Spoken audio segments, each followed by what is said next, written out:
Hello, everybody. This is Andrew Hunzicker, CPA with Dope CFO. And today we've got an amazing guest, Jody Padar. Did I say that right? It's Padar like radar, but it's Jody Oh, Padar. Padar like radar. I love it. Yeah. That's tip number one. Anytime you can make your name rhyme with something so people remember, that's just awesome. My last name is Hunziker, and it's horrible. And everything it rhymes with is not pleasant, as I learned in grade school. But Jody has a huge following, so I'm guessing a lot of you have already seen her, whether it's in the accounting world or even the cannabis world or AI. And so you have written, co-authored Botkeeper for Dummies. You're also your website. You have a website, Botkeeper. So let's just jump in. Why don't I actually let you tell a little bit more about your background and then how that transformed into kind of AI and Botkeeper, and then we'll go into cannabis as well. Sure. So I'm Jody Padar, the radical CPA. I'm probably one of the only few branded CPAs out there. I left an old school firm it's like 15 years ago now. And I was just, the cloud was just starting. They didn't call it the cloud then. It was just the internet. And when I left to start my own firm, really join my dad, I realized that things need to shift as like you started utilizing new technology in your firm, right? Couldn't just do same old last year, Sally's gone, and you had to switch things up. And so I really got kind of engaged in technology. And then fast forward, I just started using technology and I started loving it. I realized how much by using more technology, I could kind of work less, right? Because the technology was doing a lot of the grunt work, and it allowed me to build a firm and kind of pioneer. And then I was always on social because I was complaining a lot. Honestly, I was complaining about the technology and how firms weren't changing. And so I started blogging, and that's how I really got all my followers, is because I had something to say and I actually said it. And that was back when not everybody was on social, right? It was really innovative to be on social in 2008, 2009, right? And so I owned a firm for 14 years, and I grew my firm, and it was very, just totally different. We wrote the book on how to kind of what they call a platform today. We were those early adopters, kind of that innovator. And then about 3 years ago, I met the CEO of Botkeeper, and he was telling me about this thing called AI. And I was like, yeah, right. It's not going to work, artificial intelligence, whatever. And I started trying my firm, and I found out it did work. And I was like, wow. And I realized that this was really the next shift for the accounting profession. So if I pioneered cloud technology, why wouldn't I pioneer artificial intelligence and machine learning? And so, I talked to Enrico, and we went through it, and I wanted to kind of further my message of getting firms out there to change and innovate and grow. And so I came on board full time with Botkeeper, and my title here is Vice President of Partner Development and Strategy. And what that means is I'm here to help firms go through that digital transformation, helping them understand how machine learning can make a difference in their firms and in their lives. Now, I would love, that's awesome. And the immediate thing I want to learn right off the bat is, so when we say the word firms, I was in Big Four, Price Waterhouse, then we got national firms. I was there too, Grant Thornton or Markham or whatever. And then we got even big firms with 20 CPAs, but we have also tons and tons of, whether they're bookkeepers or CPAs, enrolled agents, these one-person firms or maybe two-person. Will AI work for someone? Because I'm the perfect example. I feel like I'm really strong in accounting. I love, I get remote, and I can do Zoom and Google and I don't know, Dropbox, simple apps. But when someone says AI or complex things, I sometimes lock up. Can one person and two-person firms benefit from this as well? Yeah. So the cool thing about AI is you don't learn AI like the engineers do AI, right? You learn how to utilize it in your practice. So if you think about Uber, right? Do you know how the app works? No, you press the button and the car comes, right? Yeah. So it's the exact same thing with machine learning and artificial intelligence. You send your work off there and it comes back done. So it's kind of cool in that you don't have to learn how to program. Like if you think accountants learned Excel and they had to learn formulas and all that, that's not AI. The engineers do machine learning and artificial intelligence in the background. You just learn how to basically get the work to the people who do it and have it come back done, which is kind of cool. That's amazing. So does Botkeeper, and by the way, we're going to put all the links so everyone can find both you and your LinkedIn, because you've got a great page there, as well as the Botkeeper website. Well, a couple of questions.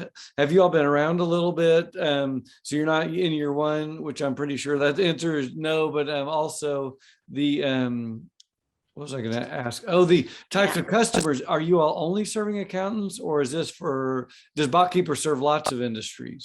Sure. So we've been around like 6 years now. Okay. And over the in 2021, we officially went only accountants. So Okay. prior to that, we were serving small businesses and the accounting professionals. But in 2021, we said, we're only serving accounting professionals. We don't want to compete with them. We want them to do what they do best: strategic advisory, the stuff like relationships, the stuff that only humans can do. We want CPAs and accountants and bookkeepers to do that work, and let us do the grunt work that, they don't really want to do anyways. So we only service accountants. And if you looked at who we would be kind of competing against, but we're not, if you've ever heard of like Pilot or Bench, those are similar technologies, but they go direct to consumer. So our technologies are similar, but our customer base is very different, and that we only serve accounting professionals. Well, that's awesome to hear, because and that's going to make a lot of sense to the accountants. Now I had another question, and I'm always try to imagine questions other accountants, like if I'm just Joe accountant here or whatever. So one question is, so when I think of AI, I think of the immediate thing that did make my life easier. If a client has QBO and you connect it up to the bank feed, and it kind of does a little bit of smart coding. And the next thing you know, I'm not entering anything. I might just have to change the code. Oh, they put it here, I'm going to move it there, or whatever. Is it kind of similar to that? So it is. So if you think about QBO rules, right? Like you can set a rule to send it somewhere. Well, they're rules on steroids. So what happens is the machine learning actually identifies many variables on that data feed, or think about it like if it were a check, right? It would look at many different points, and it's learning and figuring out where to code it. Whereas if you look at regular old school QBO rules, you have to say, yes, accept it. And then if there's like a slight change in like the gas station number or a slight change in the location, that rule breaks. Our rules don't break, because our rules are they're a lot more dynamic. Looking at multiple things to actually categorize things. That's an interesting point, because I immediately thought about it. There's because in QBO, this one situation in particular, I like, why can't they learn this? This is They're like going back and forth, like this revenue is one type 1 or type 2, and it's like they can't seem to figure it out. I'll say, oh, that one's type 1, and then I'll say, oh, okay, everything's type 1. And it's like, no, that one's type 2, and then they'll say everything's type 2. It's like, okay, you're not actually learning. Okay, so that's a great point as well. Now, what about so you did, and I want to link this in here as well. You wrote a lengthy article in Accounting Day on cannabis, and so entitled "Building a Cannabis Practice at Your Firm." And I want to see, how do these two things relate maybe together with Botkeeper? And I know, if you know a little bit about cannabis, it's like super messy, because it was kind of from the ground up, and the software is just coming in, and it's just pretty messy. There's so many sub industries. It's not very clean.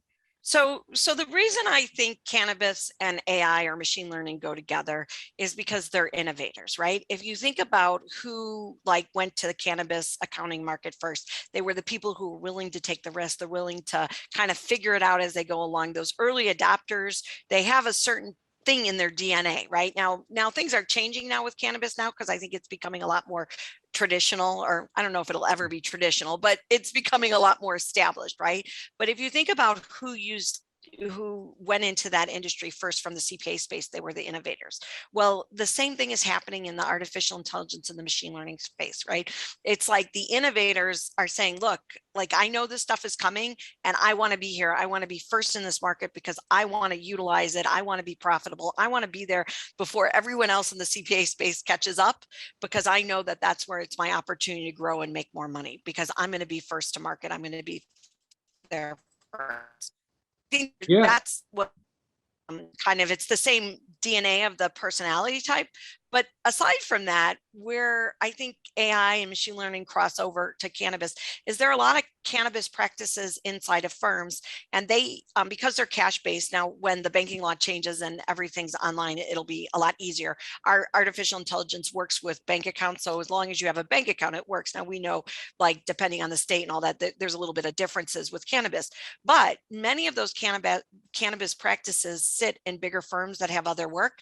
And where I see them coming together is if you can't find people to do work on your cannabis practice because it's growing so exponentially and you are having a hard time finding talent, why not let artificial intelligence, machine learning do the more traditional work that it can do, free up your talent within the firm and have them move over to the cannabis practice, because that's where you actually need bodies and people to do the work, because you might not be able to automate as much. So that's where I see them playing together. And that's where I think that there's a huge opportunity for that cannabis practice owner.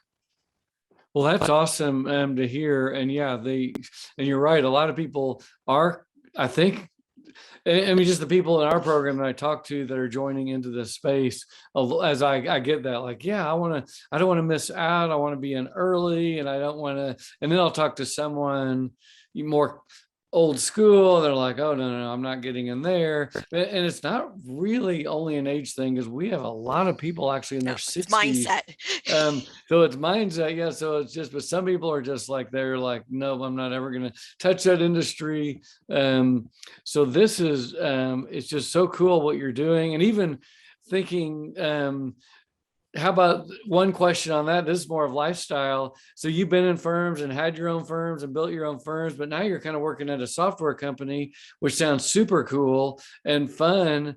Is that something to tell other accountants about, that over the course of your career? It's just, you added a little bit of variety in there. Yeah. So, I mean, honestly, it's just different, right? So like, it's definitely not being in a firm. It's definitely like the alternative of being in a firm. And it moves fast. So that's the only thing I can say. Like, Moves fast. It moves as traditionally don't fast, right? If anything, they move slower than even regular corporations. But being in a high growth, fast startup, it just moves. So you got to just kind of keep up with it. But it's fun. Yeah. Well, it's awesome hearing about all this and Botkeeper, and I think it's going to make a ton of sense for so many accountants listening to this, because in the cannabis space, you want to get things, if you can automate and learn, because there's so much other stuff you're going to have to be doing. I think this is going to be very, very big. So which state are you in? Not that it matters. So I personally live in Wisconsin. Our headquarters are in Boston, but we're a global, or remote company first. So we're wherever you are. So it doesn't matter.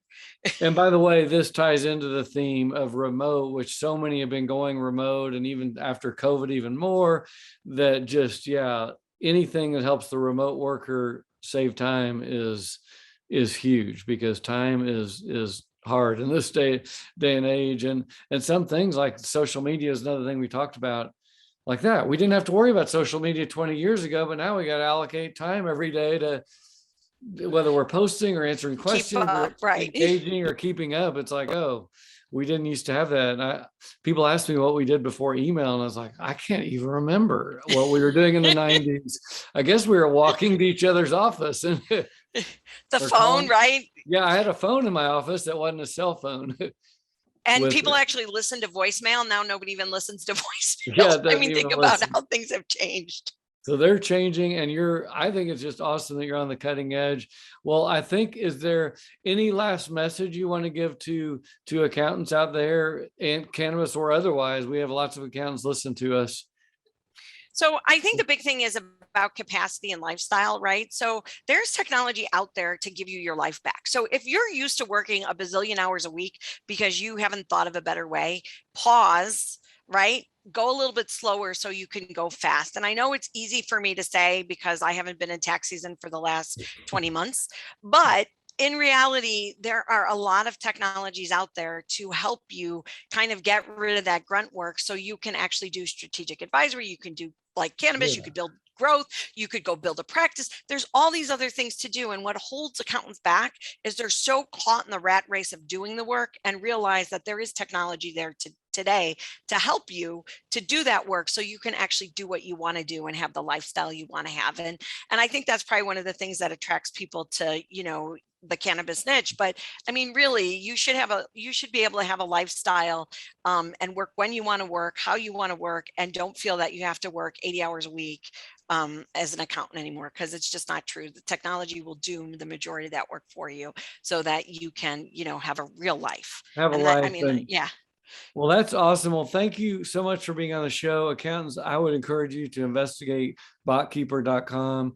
It makes total sense to me. I mean, actually, both of my programs are all about upgrading your services, even if you're a bookkeeper without a CPA or whatever, into CFO and advisory. That's where the value is. It makes our clients happier. It's more fun. We enjoy our work more. No one likes just entering data or writing checks or even filling out a tax return. And that's the thing. All those things are the lowest value anyway in the client's eyes. So let's help them. Let's get rid of that work and do more. So check out all our links in our show. And thank you so much for being on here today.